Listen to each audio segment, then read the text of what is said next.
The first of the year, we saw the very first $100,000 Bitcoin, but here on February 28th, the last day of February, it's down to 84,000. The guys explain what you should do and where we should go from here. Crypto Oasis starts right now.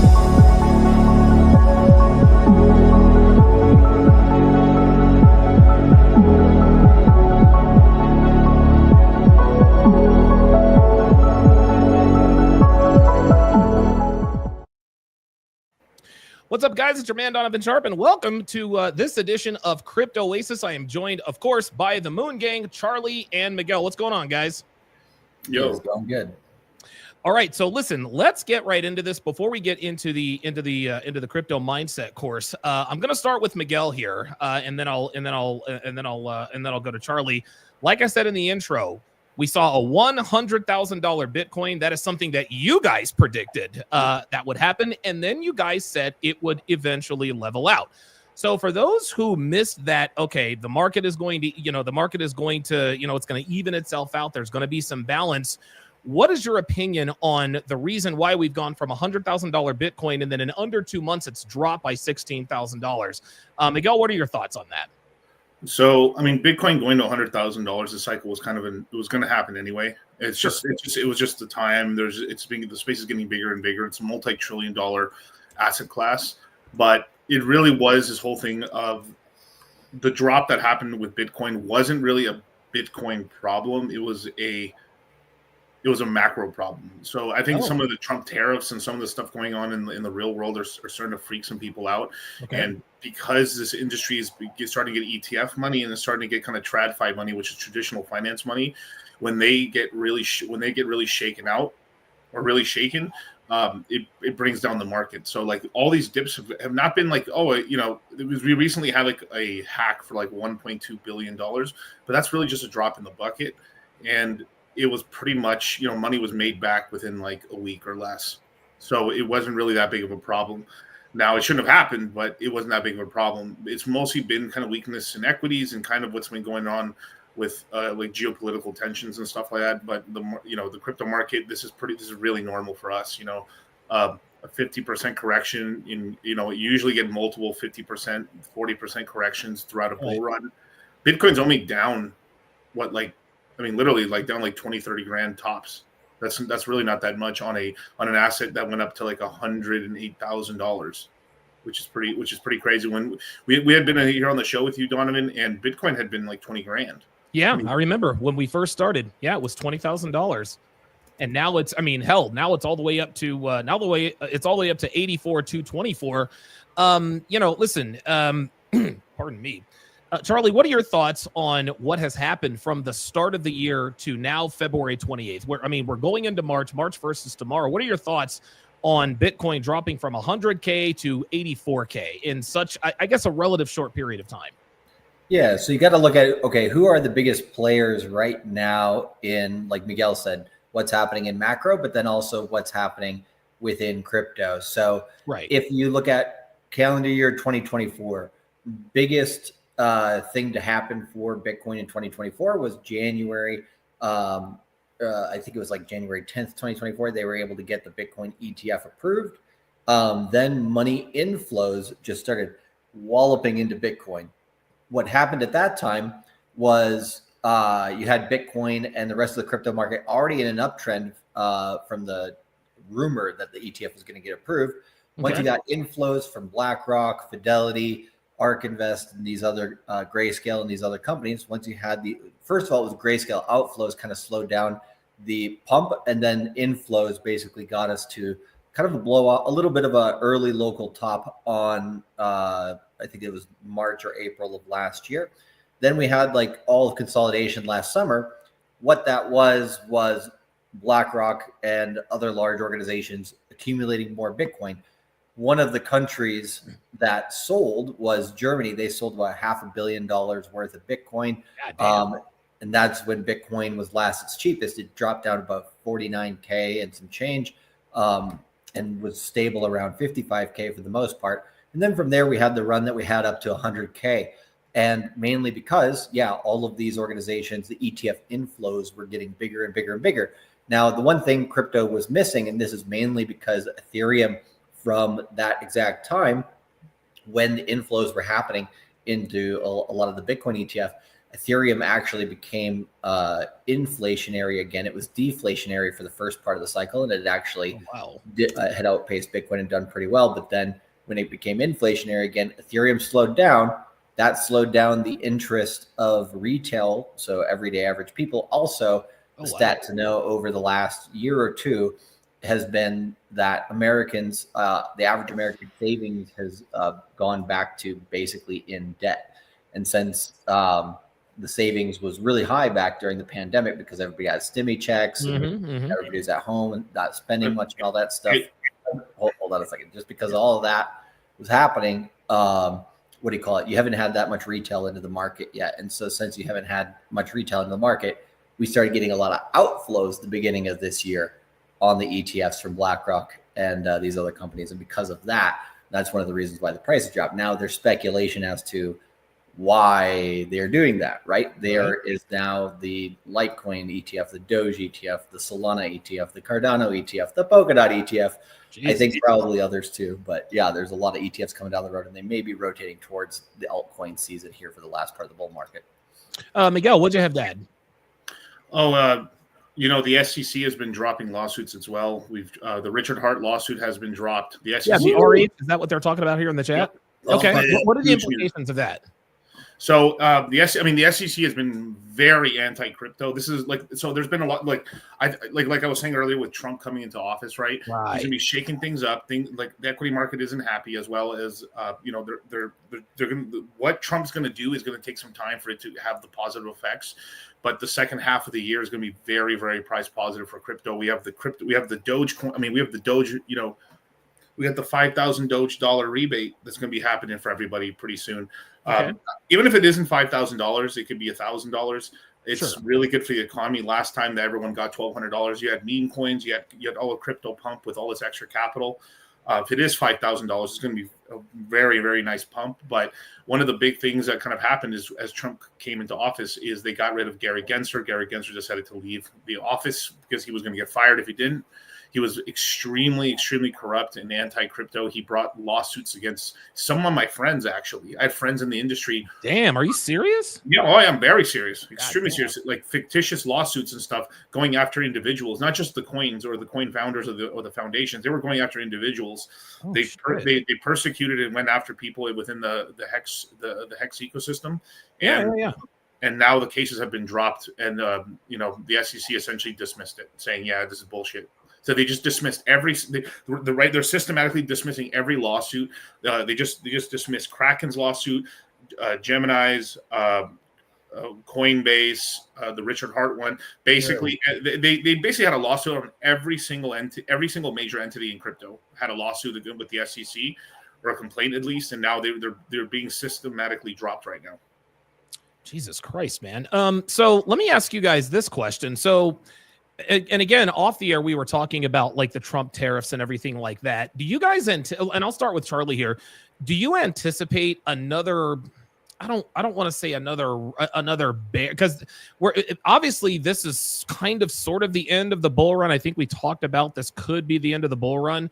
And is this an indication that we are about to enter into a bear run, or is this just sort of an aberration? Is this just sort of a dip because of the change in the presidential administration? Yeah, so like Miguel said before, these types of dips in Bitcoin and crypto in general are pretty standard during bull markets. Okay. If you actually look at the dips we've had so far this bull market, they've actually been less than the previous ones. Okay. And there's a special indicator called the Pi Cycle Top Indicator, which tells you if a blow-off macro top has happened in Bitcoin or not. So far, that hasn't occurred. And then also under that indicator, the bottom moving average on that indicator is the 111-day moving average. And every time Bitcoin has gone anywhere between 10 to 25% below that level, it's been a very good buy opportunity in the bull market. Right now, just in the last few days, Bitcoin was 19% below there. So pretty much boom, right spot on the average of what we've had this entire bull market anytime we've had a discount in the market. So it's pretty normal. Like Miguel said, Trump is shaking a lot of things up. Things are moving around. I think We might have a little bit more of an announcement about other tariffs on Tuesday. And around that time, a lot of the market probably is a little bit like gun shy and being like, hey, is this going to cause another dip in the market? And if the market holds and starts to reaccumulate, we could be going up from there. One thing we love to do for the crypto mindset course is every time that we get, we don't sell the course when we're at tops, because that's when people usually want to be getting in. Right. We try to sell the course during bottoms so that we can get our guys in at the best prices. And so the way we have this one set up currently is we're on day 46 of the 60-day cycle, meaning the next 8 to 9 days is when we're scouting for a 60-day cycle low, mainly because we had a bearish 60-day cycle with the high very early up at about that 109,000 all-time high. So pretty much in the next 1 week, max 10 days, we'll likely see that low. And then we get to see in the first half of March what kind of bounce we get. And during that time, that's usually the best time to be accumulating on a quarter-to-quarter basis here in the crypto space. So we have all of our webinars here from March 1st until March 17th to cover that period. Now, let me ask you this, Miguel. In your opinion, just talking about, Charlie's talking about the dip and then the subsequent bounce here, I guess the beginning, middle of March. Yeah. How high do you anticipate that bounce to get? I mean, I know that's putting you on the spot, but just right. I mean, but I'd say it'd be pretty moderate. I mean, obviously, it's going to put us right back at least above $100,000 Bitcoin. Okay, good. Yeah, I mean, because we're not that far. I mean, we're at like what $84,000 right now. I mean, it's just like a little hop and a skip, and then we're basically at 101,000.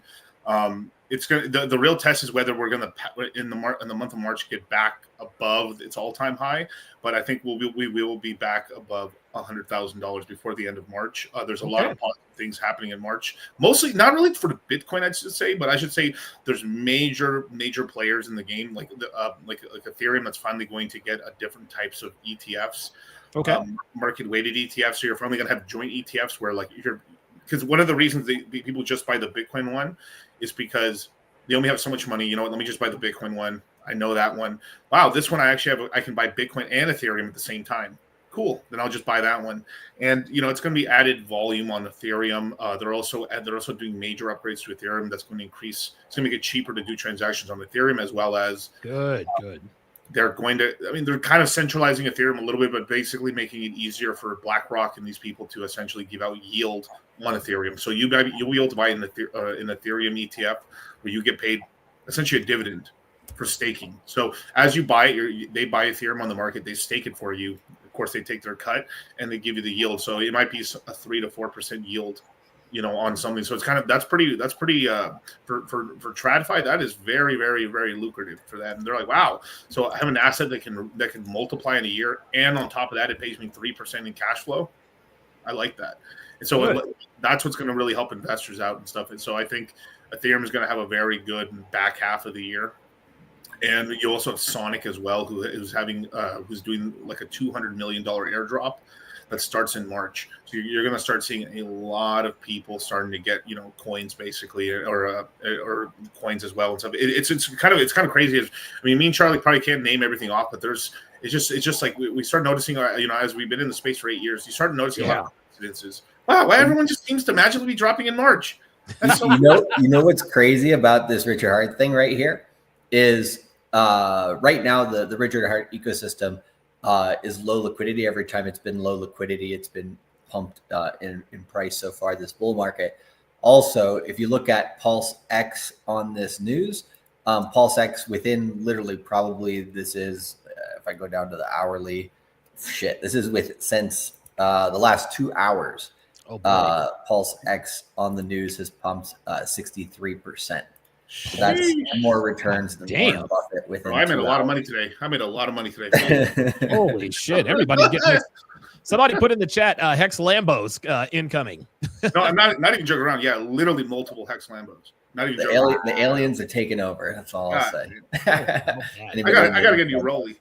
Listen to this guy. Look at you guys flexing. Got our first question here. Paisa Network says, "What do I buy, bros, for long haul options?" Miguel. I am so sorry. Let's see. Oh, okay. What about for long haul options, right? So obviously the big two Bitcoin, Ethereum, right? These are the tried and true, like they will not fail you. That we only have 2 blue chips, but something interesting that's going to happen. Some of the research that we're going to be doing when the bear market does happen, sometime in 2026 or 2027, when the all-time lows are in, is figuring out this cycle bear market is going to be very interesting because I think we're going to have the first kind of graduation of like a brand new 1, maybe 2, maybe 3 more coins that are going to graduate into like, oh, these are like gilded, these are like they're in the club. Basically, and as funny as that's going to say, it's going to be Dogecoin, right?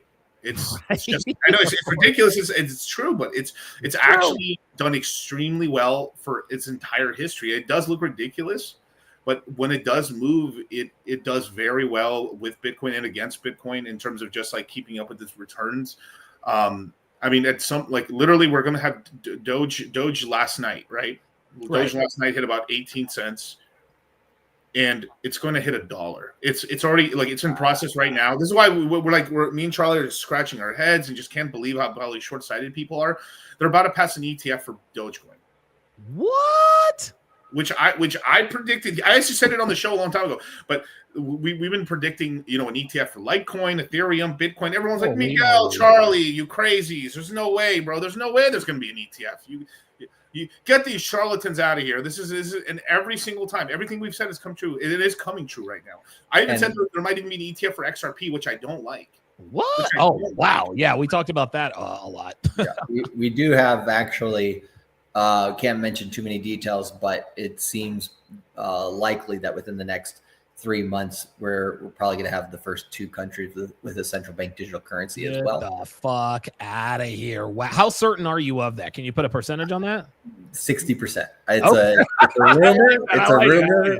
And if I told you, if I told you the countries, you'd be like, well, yeah, that kind of makes sense. It's not American based. Okay. All right. Thankfully. Look, hashtag stay tuned. Stay tuned. Yeah. Trump has actually signed a executive order saying within his administration, within the 4 years, they cannot create a central bank digital currency for the U.S., which is really good. Trump is handling his business. What's your answer to the Paisa network? What do you suggest that he buy for long haul options, Charlie? There's a bunch of coins that we like. I mean, Doge, like Miguel was saying, is kind of your tried and true, easy play here in crypto. Bitcoin as well, of course. I would say Sonic and Sui. Sonic is one that used to be called Phantom. It's now Sonic.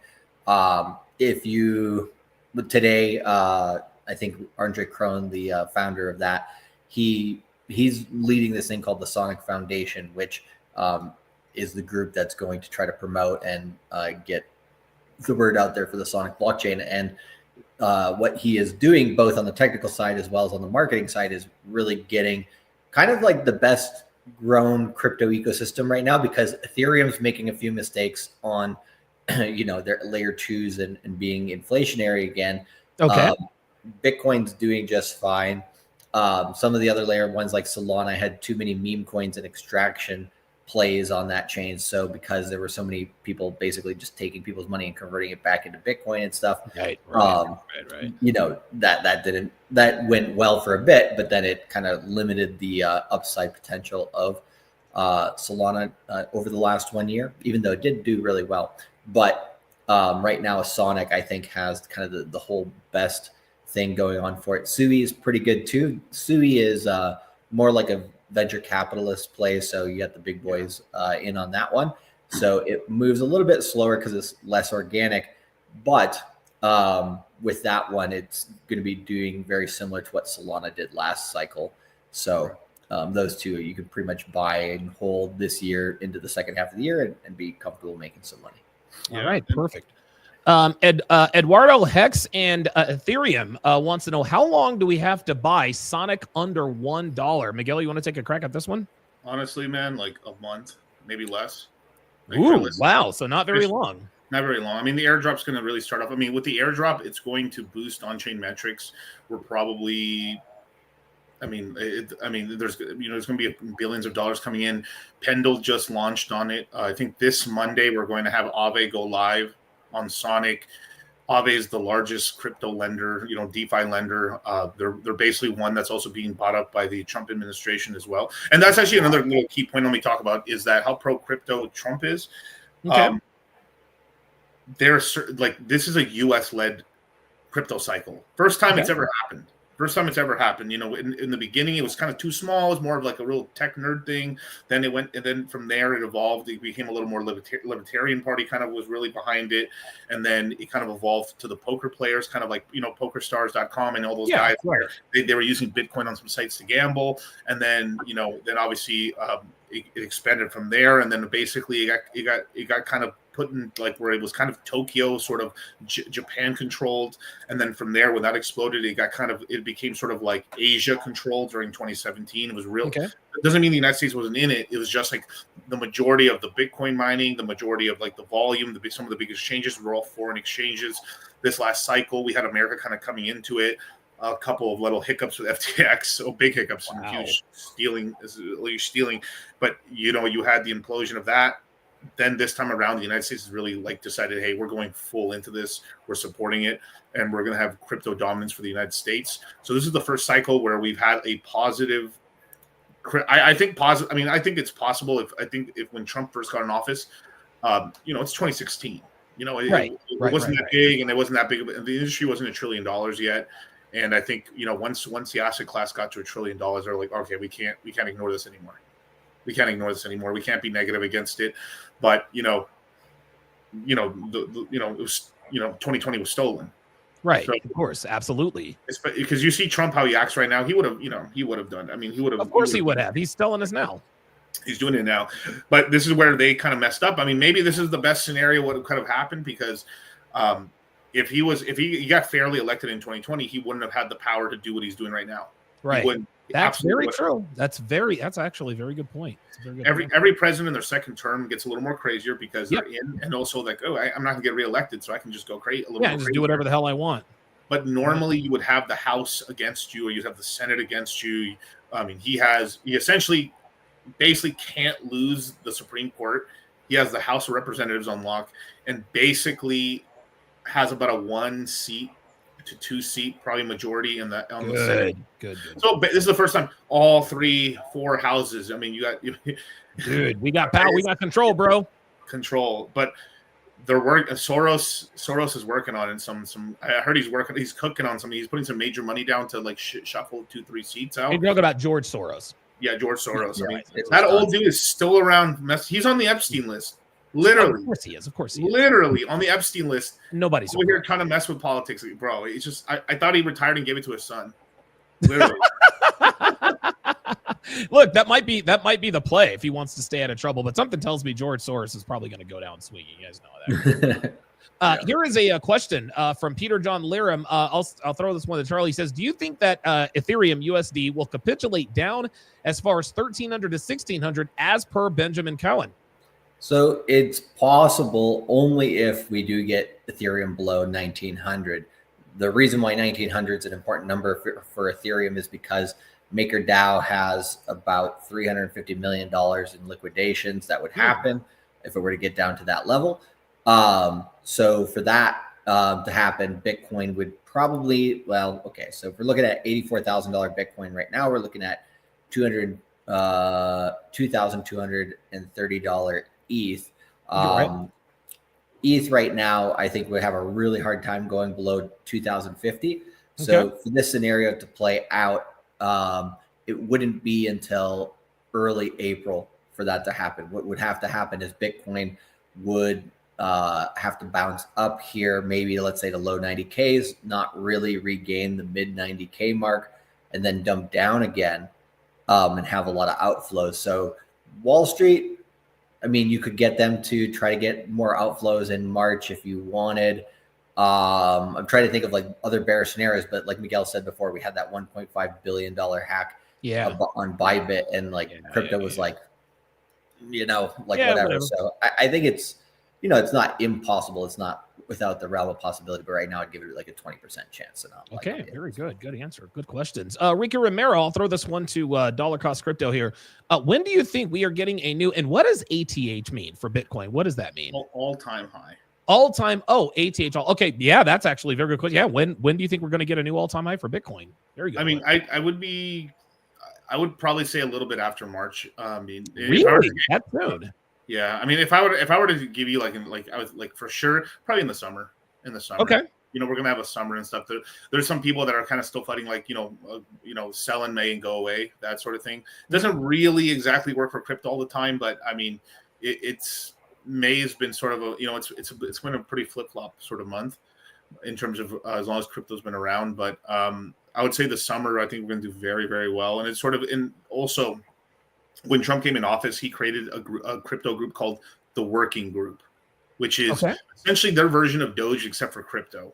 The Crypto Task Force, the Working Group, pretty much led by David Sachs and a lot of the heads of the United States government, especially on the financial side. Right. And they're coming out with essentially like, hey, I think this is how we should administer, and these are the laws we should put in for crypto and for stable coins.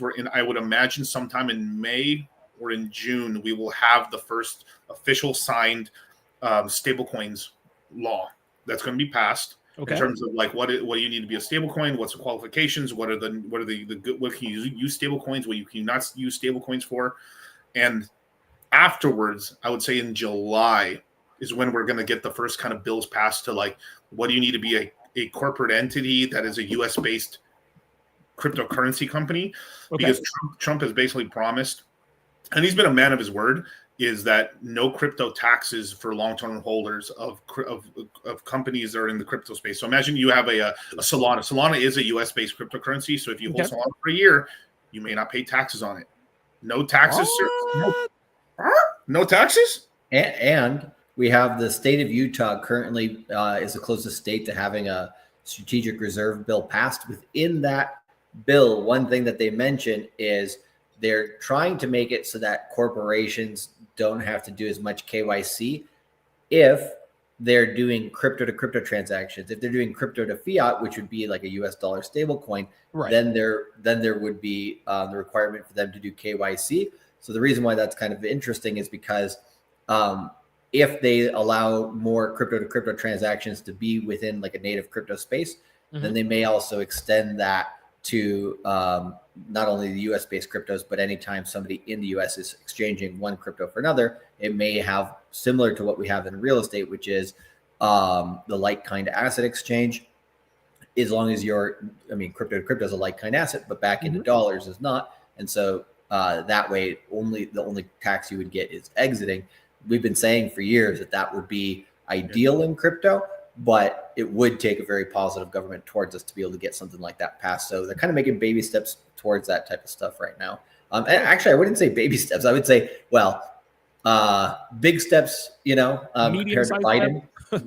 Because Biden only made like backward steps in crypto, and they didn't do shit for years, anything positive for the industry. And right now, within a month and a half, Trump's like, boom, boom, boom, boom, boom. Right. Yep. That's the main difference. Yeah, I think that's the main difference between Trump and Biden.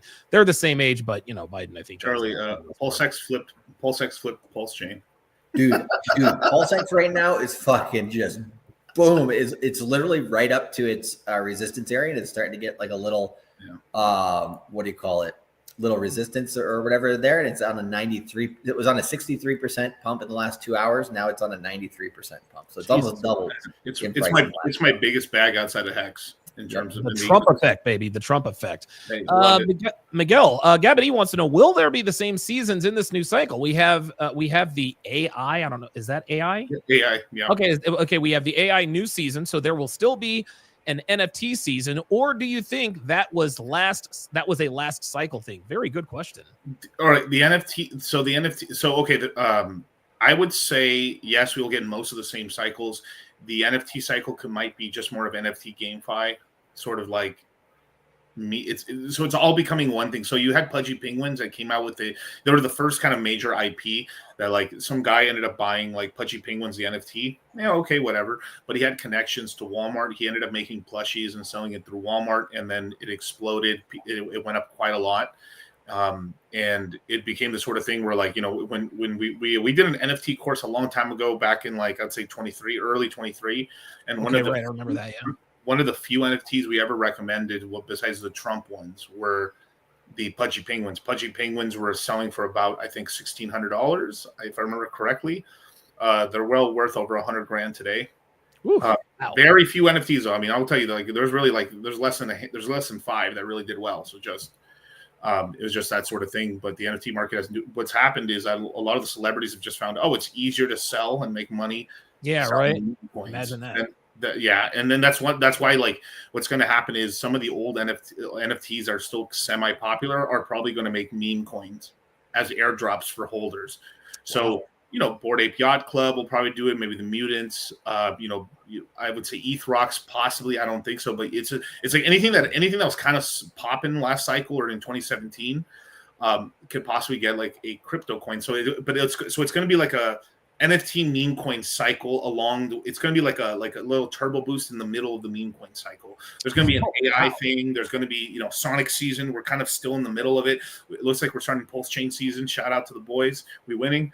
And there's going to be, Solana season at some point again, but it's this whole thing where like, everything's going to go up and then there'll be like one ecosystem doing a little better. And then then it calms down and it flows into the next one. And that's kind of what happens is like, you end up having like a parade of like, we just had Sonic season. Our guys are major in Sonic season. So this last drop, our guys barely, we noticed, but we're like, we did so much, like we missed basically a giant crash because our guys were so deep in Sonic. And now, everyone's still, oh my God, Bitcoin's 84,000. I go, my portfolios can't maintain. We're pretty big in Pulse Chain as well. We're winning right now too. Now, okay. Beautiful. What dip? It's I can't hear poor over there. You're stupid. Yeah, one other little bit on the NFT thing there is you also have Trump looking to potentially, right? It's been rumored as of today that he may actually launch an NFT platform, not just like for his NFTs, but like for exchanging NFTs. So, because I think it was just yesterday, I forget if it was in Congress or where it was exactly, but you had people on C-SPAN having charts being like, this is the meme coin jump of the Trump coin. And this is why we need to get rid of presidents being able to have meme coins because meme coins are now legal, but presidents shouldn't be able to pump them. And it's kind of any fucking excuse, man. Any excuse at all, man. Ease Chill with the $10 super chat says, yo, they just dropped the SEC case on Richard Hart. Now we've sort of touched on that throughout this, particular podcast. Miguel, talk to me about the significance, like, for those of us who are, who've been living under a rock, explain the Richard Hart case and why it's substantial that the SEC case or that the SEC has dropped the case on Richard Hart.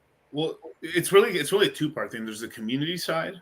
And then there's the kind of going up to Richard part. So I'll go up to the Richard part. So basically, they're mad at him for launching. So he essentially did kind of a community drive, right, where he just created the technology. Hey, this is how it's going to work. You have to deposit Ethereum. This is for Hex, by the way. For Hex, it launched in 2019 in December, and it basically was a kind of a 1-year launch date where like for 365 days. You could buy the kind of the starting price, and the starting price would kind of decrease or increase depending on demand, right? Okay. And so they were fighting over like whether that was an ICO. It technically really wasn't. It was more just it's sort of like he launched like a community meme coin essentially under the law, but like because the laws weren't in place then, it basically was kind of a gray zone because we never had any crypto legislation to tell us what's legal or not legal. So it's like, how can we comply to something we can't comply to if we don't know what to comply to? Right. That's the sort of thing. Then during 2021, he launched Pulse Chain and PulseX. He made that something called the sacrifice, which essentially was like, hey, I don't care. This money's getting sent here. That's out of I don't care about that money anymore. And he launched Pulse Chain and PulseX. The coins were given to people in 20. It was launched. It was essentially raised in 21 and essentially launched in 2023 in May. And people got their coins. The coins went up. They dumped down, and then the SEC came after Richard, basically saying because essentially about $1 billion was raised. Yeah, $1 billion was raised, and they were essentially saying, "Hey, that's illegal" and everything like that. And what the courts have figured out, it's not really. They really didn't have any case to do it because he didn't even promise like, "Hey, I'm gonna make you guys hundreds of thousands of dollars." The one thing he did say was Hex was going to do a 10,000x return, which it did do. So if you make a promise, hey man, I promise you guys, Bitcoin is going to hit 100,000, and it didn't hit 100,000, then there possibly could be a case here because you're promising stuff, but the promise was kept. was like the thing with the Richard Hart, because like the coin dropped, the original hex dropped so low, it was fractions of pennies. Like I mean, I'm gonna tell you this, like one Ethereum, which was about $80 to $100 at the time, was worth at one point probably like $5 million. God damn. I'm telling you, bro. And yes, I threw some of that in there at the time. Oh, of course. Yeah, of course, sir. Of course. Hex Jesus here, but but like anything. This is what people don't understand too: is that cryptocurrencies are volatile. Right? When the bear market hits, it's horrible. It's horrible. But that's why we can make you need volatility, right? Because you can crash so low, people fumble bags. We have bought since we've been in, right? I remember buying about $500 Bitcoin when I first got in 2016. Yeah. Me and Charlie both bought the all-time low in 2019. We bought $3,300, $3,800 Bitcoin. It pumped up to $69,000 in 21. It crashed. And then at the end of 22, we were like, we were on your show. We were on Fresh and Fit. We were on every red pill show on this planet, on our hands and knees. Buy Bitcoin. We were saying, don't even buy the course. You guys begged it. Just buy the Bitcoin. Yeah, I remember that. Bitcoin was $18,000. God. Where's it at right now? We're at 84, man. And we're going to crash. But it's dipping. Next month. It's crashing. Oh, yeah. we come in these shows. And always right. And we come on these shows when it does. It's like, honestly, like we should just come on these show when Bitcoin's hitting a brand new all-time high. Bitcoin today hits 150,000 for the first time. Crypto mindset, you guys. Come on, you guys. There you go. This is the time. No, we come here when the market dips, when we think you guys, and it's to our detriment, actually. Of course. It's to our detriment. Like we should honestly just come on here on the show when prices are nothing but going up and everything like that. Yeah, then everybody, it'd be like a feeding frenzy. Exactly. But the reason we do this is to make sure that if any of your viewers are watching and like, you know what, I don't know if I should listen to these guys or not, you at least look at we gave you the free sauce, and then you're like, wow, I am up. Holy crap, they're right. And at least now, at the very least, they're in, and they didn't get wrecked, which is the important part. And this is not our first rodeo, right? We've been here over 2 cycles. This is the 3rd cycle coming up. We've been teaching people since 2020. We're the longest running cryptocurrency course on the planet. Absolutely, yeah. That's concurrently still running, by the way. That's right. Most people, there is some older courses, and they disappeared within 6 months. They got their cash grab and then left. We never abandoned our guys throughout the entire thing, because we also follow kind of like the red pill tenets. We support our guys. It's like it's like, oh, I helped this guy get a girlfriend, and then help this guy get a girlfriend, he gets dumped, and I was like, well, too bad, bro. I got you your girlfriend later. No, we got you. It's like it's like there's a guy in the step of the Church of Donovan Sharpe got divorce raped, and sorry, bro, I'm busy. No, close the door. You don't do that. You can't do that. No, we got to talk you all the way through, man. And that I think is probably one of the greatest advantages of signing up for the course, is that you guys don't abandon your guys. You guys have done this for years. Your track record is tried and true. You got, dude, your predictions. I don't know, man. I can't really put a percentage on it, but I can't remember the last time that the two of you were wrong. So let's seamlessly segue into the crypto mindset course. Charlie, just give my guys, sort of a broad stroke, what they're going to get when they sign up for quarter number 1 of the crypto mindset course. Sure. I actually have a calendar schedule if you'd like me to share that. Yeah, go ahead. Let me see. I can just share. Yeah, go ahead and share something, and then I'll give you the permission to share it. Just a moment.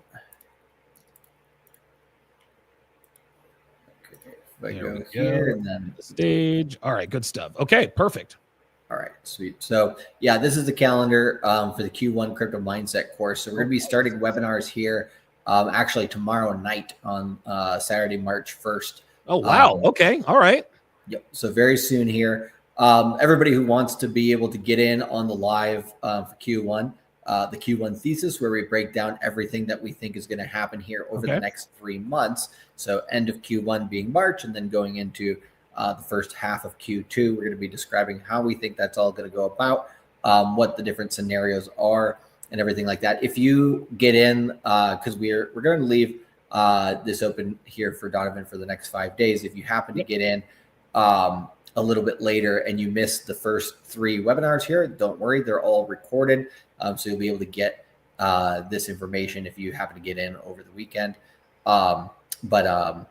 all of our other ways to get in the course will be closed. So only through Donovan will be the place here to get into the last section of the crypto mindset course. So it's kind of like the doors closing and the fire is coming at your heels and you're about to get in there, but make sure that you do. Good analogy, man. But here then we have on the 2nd, which is Sunday, we have our top 50 coin list, which is we take over the hundreds of thousands of coins that we have in the market, we whittle it down to our top 50, where you can actually make money in the market. Because 95% of crypto is, a bunch of shit coins that are not going to do well for you, right? And so we make sure to get that for you. Then we have top portfolio strategies where we break down, okay, what's a busy person portfolio look like versus somebody who's brand new to crypto versus somebody who's been in crypto quite a while.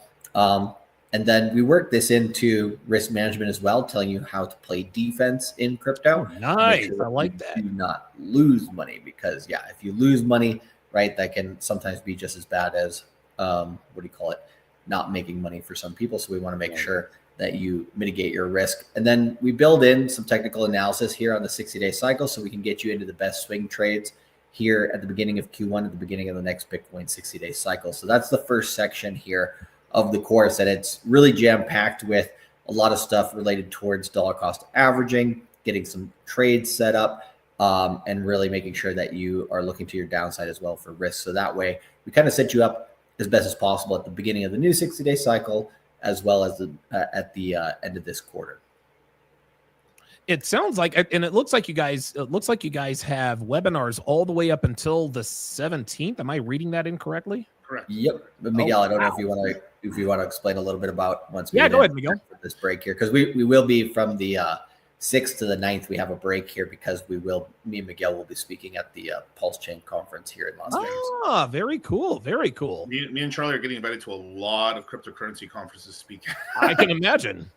So we're speaking there. It's gonna be, this is a Pulse Chain one. This is the biggest one of the year, basically the 369 tour, essentially. Okay. For anyone knows too, on Friday we have an after party and stuff too. So come through and stuff. You guys are all invited. We got free out. We got literally open bar and everything. So, and this is next Friday. This is, yes, I believe next Friday. Yeah, the first official day. Okay, very good, excellent. Yeah, because I think the 7th, because the 7th. Yeah, you're right. 7th. Okay. The 6th is Thursday, and the Thursday is kind of like a pre-day with people just meeting up and stuff. And the 7th is right. Yeah, the 7th is next Friday. We sometimes forget that February has 28 days. It's crazy, right? They put they made the shortest day of the year. Man, I'm trying to tell you, man. That's not. I think that's on purpose. Yeah, but hey, 28's the money number, man. But so as soon as we're back, we're gonna be talking about on-chain analytics, right? On-chain analytics is basically, this is a really interesting thing about crypto, is that it's open source, it's transparent, and you can essentially look on chain to see what's happening. So only in crypto can you see what every other whale is doing in the background. Usually it's only the most highest level people inside of like the NASDAQ or anything can see what everybody is doing. In crypto, I can see what the largest Bitcoin whales and the largest wallets are doing. Are they selling? Are they buying? Are they just transferring coin? What are they doing? And you can do this from Bitcoin to the lowest of little shit coins, which is so interesting. From Solana to Pulse Chain to Sonic, doesn't matter what L1. Even the smallest coin in the ecosystem, I can look at how much is the largest holder, how much is the smallest holder, what's the average holder, what have the largest whales been accumulating or dumping? Oh, they've been accumulating over this last dump. Wow, so that means they must have conviction on the coin. And we teach people how to do this and what's the useful on-chain analytics. There's a bunch of websites that we use to look at Bitcoin and Ethereum. Now it's a lot more work to do. Outside of Bitcoin, Ethereum, you have to put a lot more elbow grease into like figuring out the other coins. Right. So we have like really simple kind of ways to show people like on a meme coin, right? Because like on some of these meme coins, if you're going to invest in meme coins, you're probably going to be in them barely at all. Just a little jump in, maybe a little pump and stuff, and then you leave it for the long term, and that's it. With like something like Bitcoin, Ethereum, and some of these larger major coins, you can put in a lot more work to figure something out for yourself and then get into a really good position. So it's just another feather in the cap that we show people of how to get better. Charlie teaches TA, I teach people FA. Right. Next webinar, which is fundamental analysis. So I show you how to do research on coins. So I'll show you how to look or how to process looking into the team members, the founder, what does the token do, its tokenomics, its supply, how much inflation does it have? Does it have no inflation? Is it deflationary? Charlie's looking at more or less like just a simple way, like he's looking at the charts, the price, and essentially, is there a pattern there where like, wow, this is actually, it's being accumulated really well. So when me and Charlie come in, like, yo, I think this coin, I'm looking at like, because one thing I also teach in fundamental analysis is psychological levels in a way where like it's kind of the psychology of it. That's where me and Charlie kind of cross right there. We're like, we start talking about, I think I found a coin. I like how it looks. Charlie's like, oh, wow, the chart looks incredible. We started looking at some of the on-chain analytics in the background and like, holy crap, it's all green flags. I think we got one. Damn, whoa. Very good. So it's this trifecta. It's this trifecta and stuff. Yeah, that's kind of why we layer it like this too, because the first section here is relevant for absolutely everybody in crypto. It's like what is happening right now, and then this section here is that core analysis. That why do we come to the conclusions we came to here, and then how do you play those situations best? Like, so we kind of go from absolutely most relevant information right now to core information that you always need to be up on. And then we, after we come back for the second half here, then we go into more advanced stuff. So it's kind of like current and then beginner to intermediate. And then we go intermediate to advanced to round off here. Okay, good stuff, man.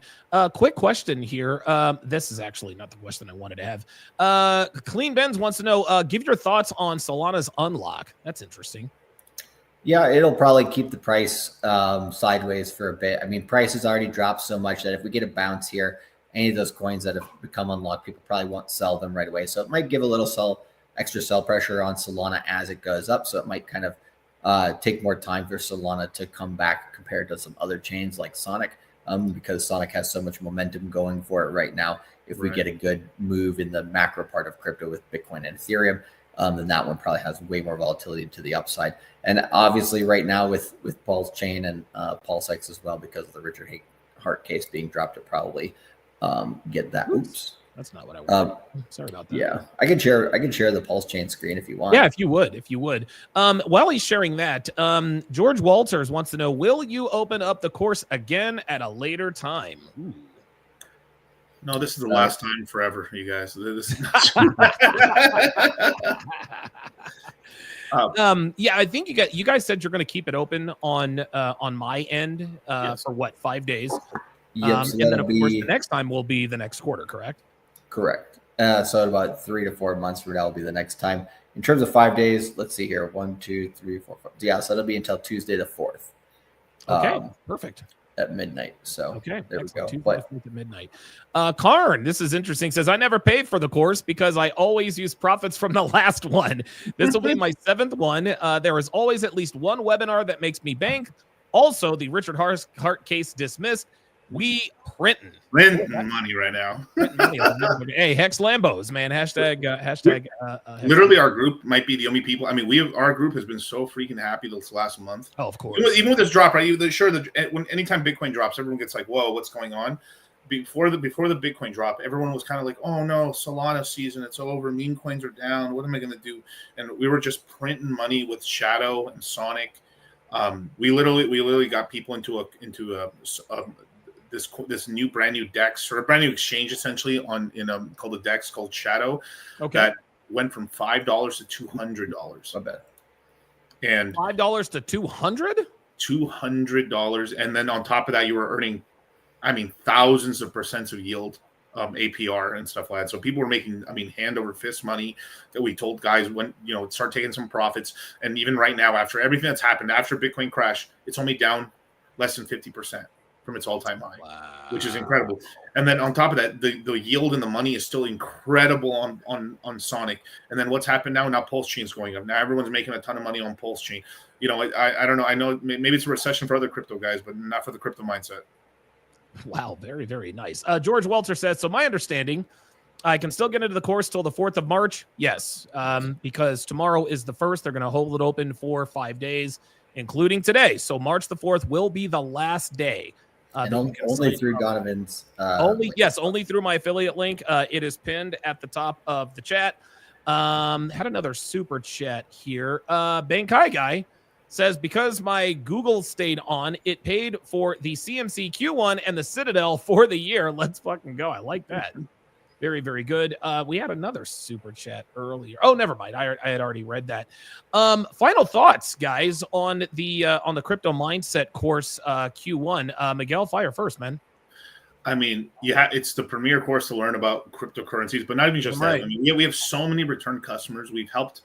I think we've officially passed about 18,000 customers served, but we've helped over 18,000 people in the red pill space primarily, get on board into crypto, learn about crypto, make money in crypto. And, it's one of the things we're most proud of is that, to give back to the, the space that's given us so much and giving me so much.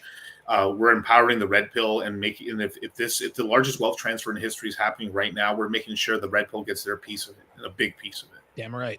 Good stuff. Charlie, your final thoughts. Yeah, now's the best time to be paying attention in crypto, especially for if you've been looking around at the 4-year cycle and been curious about crypto and just been like, hey, I kind of want to understand this now that it's a major thing geopolitically, or hey, I'm already in this, but I've kind of been jaded by it the last couple of years, and I'm not so sure. Well, like now is the freaking time, because the simplest chart you can look at is Bitcoin's yearly chart, which has green, green, green, red. 3 green years, green, green, green, red, right? So three green years, 1 red year, and that just keeps going. And so right now, we opened the beginning of this year at $93,500 for Bitcoin. We're below that. So anytime we're below that this year, that's a discount. And it's most likely, I would say, like, give it a 90% chance that Bitcoin has a green year. If it has a green year of 150%, like it's had the last 2 years, and what that was its average in the last cycle as well, that would be about 202,000. Well, about $202,000 or $201,000 Bitcoin with the low that we currently had in the last move. So I don't know. Might be a good time. Might not be. That's up to you guys. But hey, if you want to make some money, come join us. Good stuff. Yeah, guys. Guys, my affiliate link is in the chat. I will put it in the description. As always, Charlie and Miguel, thank you guys very, very much for making time for us today. I might actually find myself down in Vegas next week to join you guys. Let's do it. I think it'd be a good time to sort of meet up and do this face-to-face thing. I apologize, I missed the last one. Man, that sucks. I had a lot going on. But hopefully when you guys do the big party next time, I'll definitely be able to come to that. So thank you guys very, very much.